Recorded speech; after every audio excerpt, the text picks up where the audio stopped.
Selamat pagi Bapak dan teman-teman semuanya. Perkenalkan, nama saya Beni Tandika. Perkenalkan, nama saya Valencia dengan NIM 20070365588. Saya berasal dari Universitas Riau, jurusan Teknik Kimia dengan program studi D3 Teknologi Pulp dan Kertas angkatan 2020 kelas B. Di video kali ini kami akan menjelaskan tentang biopolimer dan turunannya, yang dimana materinya itu adalah proses pembuatan viskos. Maka dari itu silakan enjoy video ini dan pastikan.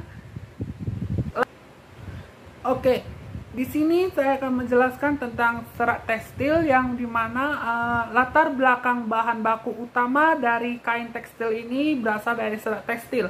Serat sintetik atau serat rayon bisa terdiri atas selulosa yang terbuat dari selulosa yang berasal dari pulpwood, yang serat ini tidak dapat langsung dipintal menjadi benang. Dan di sini ada dua jenis dari serat tekstil, yang dimana ada serat alam dan serat buatan. Serat alam ini terbagi menjadi tiga. Yang pertama ada selulosa, kemudian kedua protein, dan ketiga mineral. Di selulosa ini memiliki beberapa jenis juga, mulai dari batang, mulai dari buah, mulai dari daun, dan juga biji.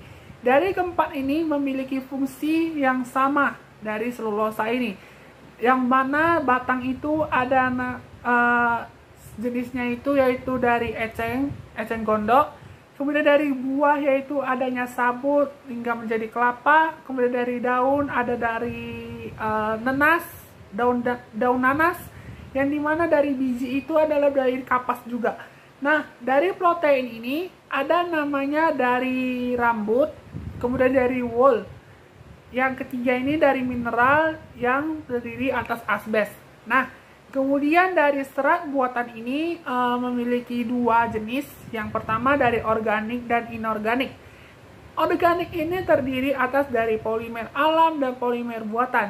Dari polimer alam ini memiliki alginet dan juga selulosa. Selulosanya itu terdiri dari ester, asetat, triasetat.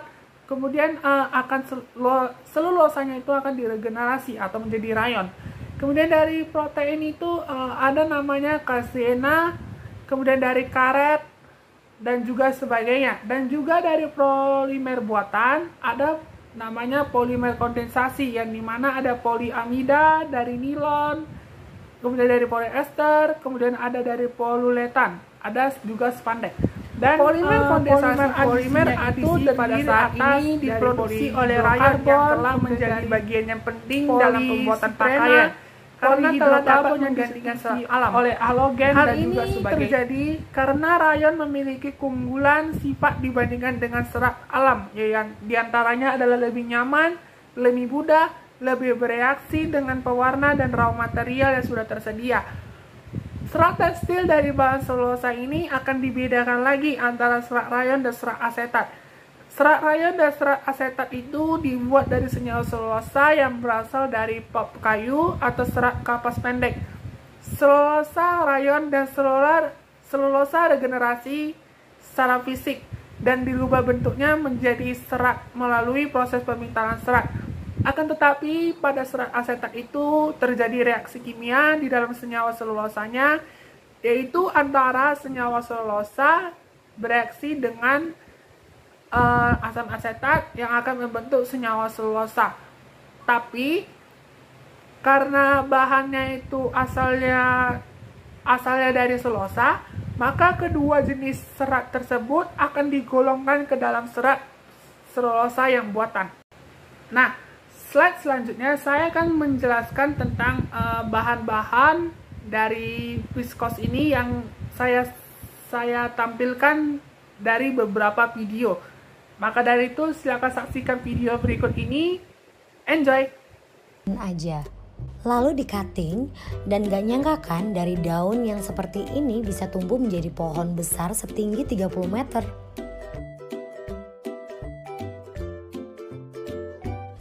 Bibit yang telah ditanam tadi diletakkan di sini, di area rooting house. Di sini tempatnya sejuk ya. Nah, di sini akan dilakukan penyiraman setiap 3 menit sekali yang berdurasi 15 detik. Nah, ini namanya aklimatis. Serat viskosa. Pada industri serat pendek dilakukan secara kimiawi yang akan membentuk larutan viskos yang dibuat secara kontinu yang biasa disebut dengan serat rayon. Pembuatan serat rayon ini ditemukan pertama kali oleh C.F. Cross dan E.J. Weaven pada tahun 1891 yang diproduksi rayon viskosanya itu pertama kali oleh Kurt Laut atau Ltd.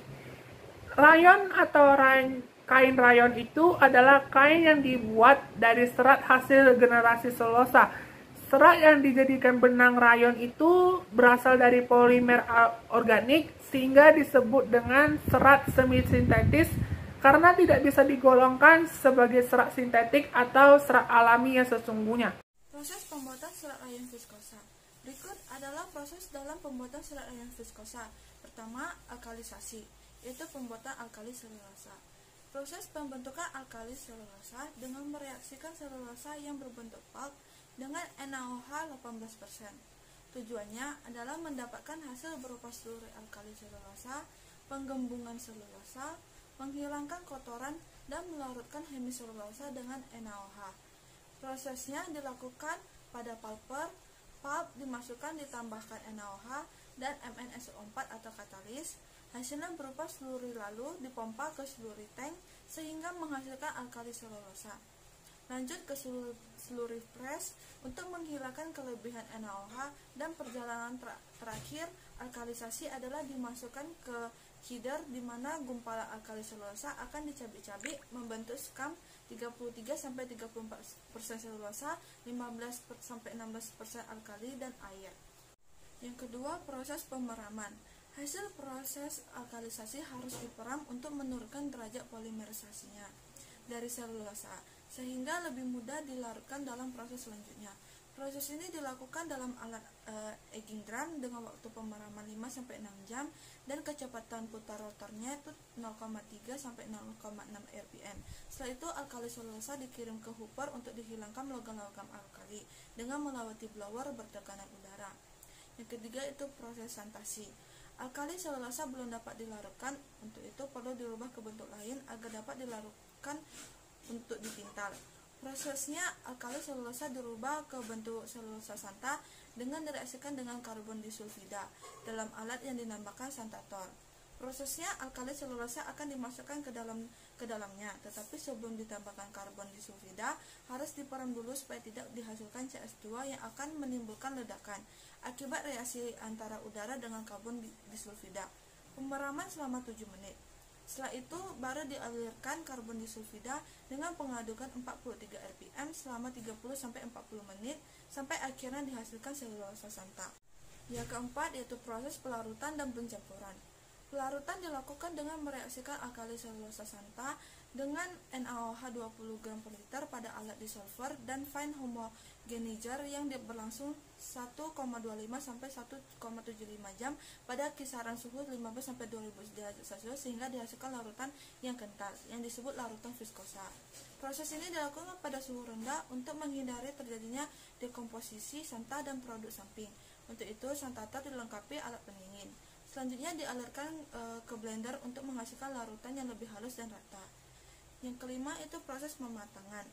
Proses ini dimasukkan untuk menyempurnakan reaksi pembentukan viskosa, dilakukan dalam alat ripening tank. Kematangan larutan dinyatakan dalam ripening index atau RI atau angka kematangan. RI dinyatakan dalam banyaknya atom mili amonium klorida atau NH4Cl yang diperlukan untuk mengkoagulasi 20 gram viskosa yang dilarutkan dalam 30 mili air pada suhu 200 derajat Celcius. Ada dua macam penghambatan yang harus dihilangkan sebelum larutan viskosa dipintal, yaitu pengotor dari debu, karat, serta serat-serat halus yang dapat menyebabkan penyumbatan pada spinnerets dan timbulnya gelembung udara yang dapat memutuskan filamen serat saat dipintal. Pengotor pertama akan dihilangkan dengan dilewati pada first filter, sedangkan jenis pengotor kedua akan disedot dengan diaerator. Yang keenam, spinning atau pemintalan. Rayon viskosa dipintal dengan pemintalan basah. Prinsipnya larutan viskosa setelah dilewatkan pada cetakan serat atau spinneret akan dimampatkan menjadi filamen serat dengan dilewatkan pada larutan koagulan setelah proses pematangan. Larutan viskosa akan dimasukkan ke dalam spinning tank sebagai penampung, lalu dipompakan ke candle filter atau alat perantara sebelum masuk ke spinneret. Di sini terjadi penyaringan ulang kotoran melewati metering pump untuk menjaga kestabilan aliran larutan. Setelah itu, larutan viskosa dipintal lewat lubang spinneret dengan diendapkan lewat larutan koagulan membentuk filamen rayon atau disebut tow. Komposisi larutan koagulan yaitu asam sulfat atau H2SO4 meregenerasi larutan viskosa atau natrium selulosa santa menjadi selulosa. Selanjutnya itu sulfat yaitu ZnSO4 menghambat proses regenerasi yang terlalu cepat sehingga pembentukan lapisan kulit filamen lebih stabil atau agar kecepatan pengendapan filamen di lapisan luar dan di dalam tidak terlalu jauh sehingga diameter seratnya tidak terlalu mengkerut. Selanjutnya itu natrium sulfat atau Na2SO4. Elektrolit kuat untuk membantu proses koagulasi dengan menjaga stabilitas pH atau buffer dan mencegah kerusakan filamen yang sudah terbentuk oleh H2SO4. Tow atau kumpulan filamen yang terbentuk akan ditarik sehingga menimbulkan perenggangan filamen. Dilakukan dengan dilewatkan pada guide, adapun pengaturan perenggangan oleh stretch ruler. Setelah itu tow akan direnggangkan kembali dengan dilewatkan pada delural dan feed lural sebelum dipotong-potong. Yang ketujuh yaitu pemotongan tow. Tow merupakan kumpulan filamen yang panjangnya tidak berujung. Untuk itu, perlu dilakukan pemotongan agar mempermudah proses selanjutnya.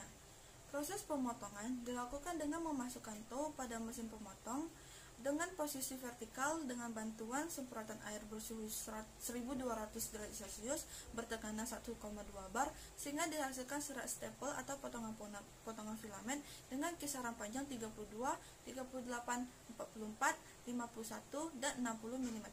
Yang kedelapan itu proses pengambilan kembali karbon disulfide.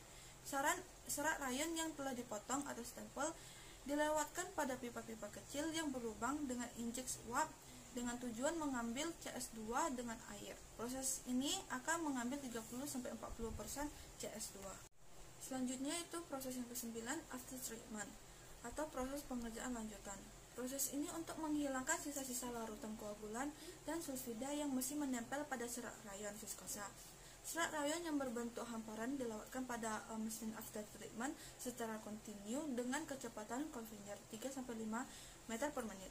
Urutan proses pengerjaan larutan diantaranya yang pertama itu acid free wash atau pencucian bebas asam, yang kedua itu first washing atau pencucian pertama, yang ketiga itu desulfurizing atau penghilangan belerang, yang keempat itu second washing atau pencucian yang kedua, yang kelima itu bleaching atau pengelantangan, yang keenam itu final washing atau pencucian akhir, yang ketujuh soft washing.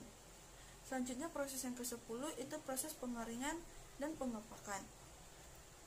Serat yang kemudian dipres lewat squeeze roller lalu dikirim ke mesin wet opener untuk dicabik-cabik sehingga dengan serat yang terpotong lebih kecil akan mudah dikeringkan. Selanjutnya serat dikeringkan ke mesin pengering dengan 2 tahap. Yang tahap pertama itu pengeringan dengan suhu 100-1300 derajat Celcius dengan sisa kadar air sekitar 35%. Yang pengeringan kedua yaitu dengan suhu 100-1400 derajat Celcius dengan sisa kadar air 11-13%. Setelah itu serat akan dicabik-cabik lagi menjadi stempel yang siap dipintal untuk benang di mesin feeder lalu diteruskan ke mesin opener atau mesin pembuka serat. Akhir proses serat dipak menjadi bal serat dengan berat sekitar 250 kg. Sesuai dengan cara pembuatannya dan sifatnya, maka serat rayon dikenal ada beberapa jenis, antara lain rayon viskosa, rayon copra amonium, rayon high weight modulus, rayon high tenacity, dan lainnya. Yang pertama, rayon viskosa. Pembuatan serat rayon viskosa ditemukan oleh C.F. Cross dan E.J. Bivand pada tahun 1891. Produksi rayon viskosa pertama oleh Courthouse Ltd yang berkembang ke seluruh dunia. Bahan dasar pembuatan serat viskosa rayon adalah bubur kayu yang dimurnikan, biasa disebut pulp. Pulp tersebut berubah menjadi selulosa alkali dengan natrium hidroksida. Kemudian dengan karbon disulfida dirubah menjadi natrium selulosa santa, yang selanjutnya dilarutkan dalam larutan soda kaustik encer. Larutan ini kemudian diperam dan kemudian dipintal dengan cara pemintalan basah menggunakan larutan asam. Filamen hasil pemintalan masih belum mendidih sehingga perlu dimurnikan. Mula-mula filamen dicuci dengan air dan dengan larutan natrium sulfida, selanjutnya dikelentang dengan larutan natrium hipoklorit dan akhirnya dikeringkan. Untuk pembuatan benang staple, filamen dipotong dan bila perlu dikeritingkan. Cara yang biasa dilakukan ialah dengan melewati filamen di antara roll yang beralur sehingga akan menjadi keriting sebelum dipotong-potong menjadi staple. Selain cara ini, pengeritingan juga dapat dilakukan secara kimia. Kekuatan serat rayon viskosa dalam keadaan kering 2,6 gram per denier dengan mulur 15% dan dalam keadaan basah yaitu 1,4 gram per denier dengan mulur 25%. Sedangkan elastisitas seratnya kurang bagus. Moisture regain serat rayon dalam keadaan standar 12-13%.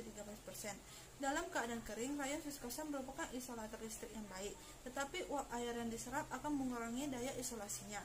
Rayon viskosa tahan terhadap penyetrikaan, tetapi oleh pemanas yang lama warnanya akan berubah menjadi kuning. Sedangkan oleh penyinaran kekuatannya akan berkurang. Rayon viskosa cepat rusak oleh asam dibandingkan dengan kapas, terutama dalam keadaan panas, tetapi tahap terhadap pelarut untuk penyucian kering atau dry cleaning. Sedangkan jamur akan menyebabkan kekuatan berkurang serta warnanya akan memudar. Rayon viskosa banyak dipergunakan untuk pakaian jenis tekstil rumah tangga, umpamanya kain tirai, kain penutup kursi, taplak meja, spray, pakaian dalam. Rayon viskosa baik untuk kain lapis karena tahan gesekan, berkilau, dan licin. Campuran rayon viskosa polyester digunakan untuk bahan pakaian. Yang kedua, rayon kupra amonium. Bahan baku untuk rayon kupra amonium adalah linter kapas. Kadang-kadang juga digunakan pula pulp yang telah dimurnikan sehingga mempunyai kadar selulosa yang tinggi. Linter kapas dimasukkan ke dalam kier pada suhu 1500 derajat Celcius dengan larutan natrium hidroksida encer. Kemudian diputihkan dengan natrium hipoklorit. Selulosa yang telah dimurnikan ini kemudian dicampur dengan amonia, kuprosulfat, dan natrium hidroksida. Kemudian diaduk-aduk sehingga menjadi larutan yang berwarna biru jernih. Diencerkan sehingga mengandung selulosa 9-10%. Dihilangkan udaranya dan disaring. Larutan kupra amonium dipintal dengan cara pemintalan basah. Larutan disemprotkan melalui spinneret ke dalam air untuk menghilangkan sebagian besar amonia dan sebagian kupro, kemudian ditarik, dilawatkan ke dalam larutan asam. Rangkaian bak pencuci diberi pelunas, dikeringkan dan akhirnya digulung. Serat rayon kupra amonium mirip dengan rayon viskosa. Perbedaan sifat pokoknya ialah yang pertama, filamen rayon kupra amonium sangat halus, rata-rata 1,2 denier per filamen.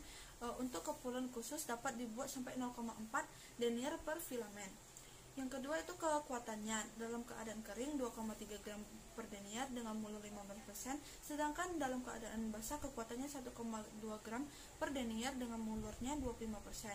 Yang ketiga itu moisture kontennya itu 11%. Yang keempat dapat terbajar pada suhu 1800 derajat Celcius. Selanjutnya rayon kupra amonium banyak digunakan untuk bahan pakaian wanita, kaos kaki wanita, dan pakaian dalam. Kebanyakan untuk kain-kain mutu baik. Kehalusan filamennya memberikan sifat lemas dan drape-nya yang baik. Kain wanita yang dibuat dengan benang rayon kupra amonium banyak diganggangkan dengan nama Bamberg rayon. Yang ketiga itu rayon hard tenacity. Rayon dengan kekuatan tinggi adalah rayon viskosa yang kekuatannya lebih tinggi dari rayon viskosa biasa, yaitu dalam keadaan kering antara 3,0 sampai 5,6 gram per denier dengan mulurnya 17-7%, sedangkan dalam keadaan basah kekuatannya 1,9 sampai 3,9 gram per denier dengan mulurnya 23-8%. Cara pemintalannya hampir sama dengan cara pembuatan rayon viskosa biasa, hanya larutan koagulasinya yang mengandung seng sulfat yang lebih banyak atau dengan menaikkan derajat polimerisasinya. Rayon kekuatan tinggi digunakan terutama untuk tekstil industri, umpama untuk benang ban pengangkut kain lapis sepatu, pita dan pipa pemadam kebakaran. Selain itu juga digunakan untuk kain tirai dan pakaian baju. Yang keempat, rayon asetat.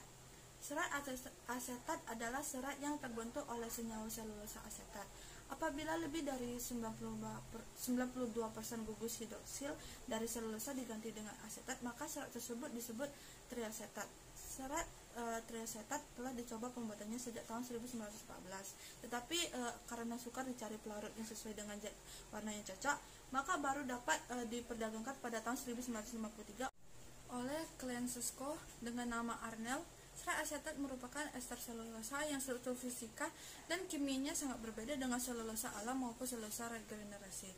Ester selulosa dibentuk dengan memberikan asam asetat glasial, asam asetat anhidrat, dan asam sulfat pada senyawa selulosa. Reaksinya disebut asetilasi. Beberapa gugus hidroksil dari selulosa diganti dengan gugus asetil. Serat triasetat gugus asetil lebih sedikit dibandingkan serat diasetat. Yang kelima, selulosa asetat. Bahan baku selulosa asetat adalah linter kapas atau pulp kayu. Linter kapas dimasukkan ke dalam kiar di bawah tekanan selama 4-10 jam dengan larutan natrium karbonat. Natrium hidroksida atau campuran kedua zat ini kemudian dicuci, dibilas, diputihkan dengan natrium hipoklorit, dicuci dan akhirnya dikeringkan. Selulosa asetat kurang higroskopik dibandingkan dengan rayon viskosa dan juga sukar dicelup. Selulosa asetat lebih mudah menggelembung atau larut dalam pelarutan organik seperti aseton, metil etil keton, metil asetat, kloroform, metil klorida, etilna klorida dan lainnya. Asam-asam lemak dan dingin tidak merusak selulosa asetat, tetapi asam yang pekat seperti asam asetat, alkali dan sabun alkali akan merusak selulosa asetat. Kekuatan selulosa asetat dalam keadaan kering 1,4 gram per denier dengan mulur 25%, sedangkan dalam keadaan basah 0,9 gram per denier dengan mulur 35%. Penarikan sampai mulur 5% bersifat elastis tetapi tidak akan kembali ke panjang semula. Dalam penyinaran kekuatannya akan berkurang. Titik lemah serat asetat 2300 Celcius.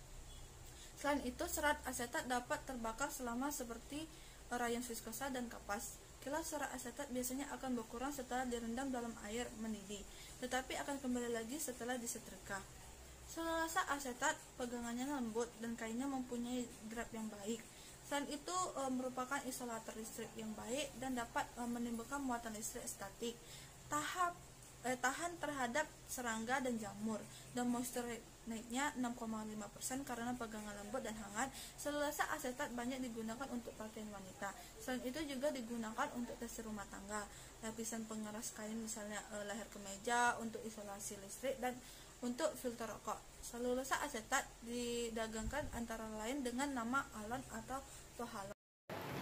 Baiklah, tadi kami sudah menjelaskan bagaimana dari proses awal menjadi proses akhir, dan kali ini kami akan menunjukkan sebuah video dari proses yang disebutkan tadi, dan juga ada video dari kain itu akan menjadi kaos kaki. Berikut videonya.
kasih karena telah menonton video kami, dan sebagai di akhir video kami akan memberikan video lagi tentang apa sih produk hasil dari viskosa ini.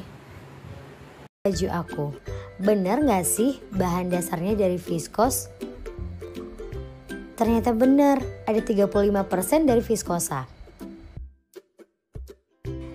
Sekarang aku mau ngeliat merek lainnya. Bener gak sih bahan dasarnya dari viskosa juga? Wow, ternyata aku punya baju yang berbahan dasar 100% dari viskosa. Pantes aja baju ini lebih adem dan lebih nyaman untuk dipakai.